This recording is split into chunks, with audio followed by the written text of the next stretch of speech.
Hey you all, welcome back.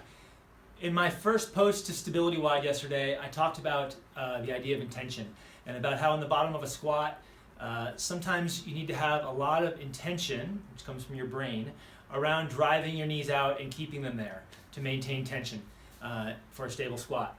What I didn't share was that a lot of time we can have the intention, but the muscle isn't really activated yet to be able to do what we want it to do. So today I'm going to show you how to get these muscles fired up, get them activated, and get them working for you at the bottom of your squat. It's important to know that the hip has a rotator cuff just like the shoulder. These muscles are not movement muscles, these are control muscles. They're small, they're not real easy to fatigue generally, and they tend to shut down when we have pain or when we have dysfunction. So we're going to get them to turn back on, and we're going to do so in a way where we train both the internal rotators and the external rotators so that they're balanced and they can position us right where we want to be. So let me show you how to do this right now. All right, we're going to start on our side. We're going to make sure we're rolled slightly forward, at least vertical if not slightly forward. Our hips are flexed maybe 45 degrees. Our knees are bent at a right angle, 90 degrees. This is going to be the position that we stay for the whole progression. We're going to focus a little bit of intention on keeping our abs tight to maintain a neutral spine. And then we're going to start a little bit of hip external rotation. Now, all I'm doing here is keeping my heels together and raising my knee as far as I can. Some of you might find that it's really difficult to get your knee super high, or it's shaky at first. Even if you're a very strong athlete, you might find this to be difficult. You're trying to move through as much range of motion as you can, and then after 5 reps, you're going to do the opposite. And we're going to do internal rotation, lifting our foot with our knees together. We're going to do 5 reps, and then we're going to go back to the original movement, but this time, our heels aren't touching. My heels are floating one above the other. I'm going as high as I can, keeping my spine and my pelvis really still, doing 5 reps. We're going right back to internal rotation without our knees touching. 5 reps. Trying to go as smooth as possible. Minimize the shakiness.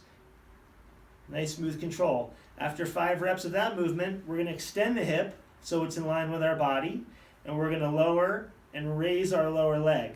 The knee stays relatively still, and we're just pivoting around our thigh for our final 5 reps. So that's 5 reps of 5 different movements. That makes 1 round. We're going to start again right away into external rotation. We're going to do 5 reps of all these movements, and the goal is to get through this progression 5 times.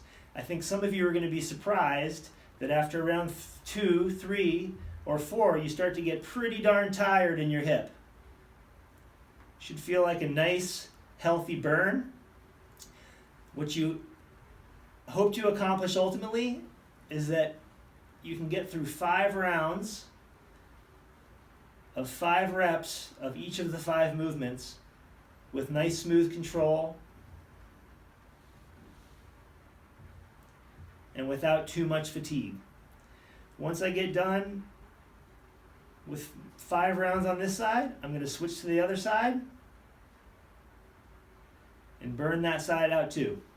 All right, so I've done my 5 reps of each of the 5 movements, and I've gone through 5 rounds without stopping. I feel a healthy burn in my hips. They're alive, they're ready to go squat, and I can take that newly activated muscle out to the gym with my new intention that comes from my brain, and I'm gonna put it right into my squat snatch that I'm about to go do.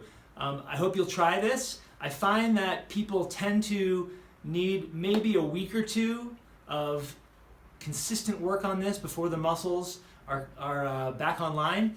And then I encourage people to check in with it every now and then, especially after they travel or if they're coming to a workout at the end of their day when they've been sitting all day. It takes about 5 minutes. Get those muscles woken up, and you're going to find a whole lot more stability at the bottom of the squat. Thanks for watching. Comment below, and I look forward to seeing you tomorrow.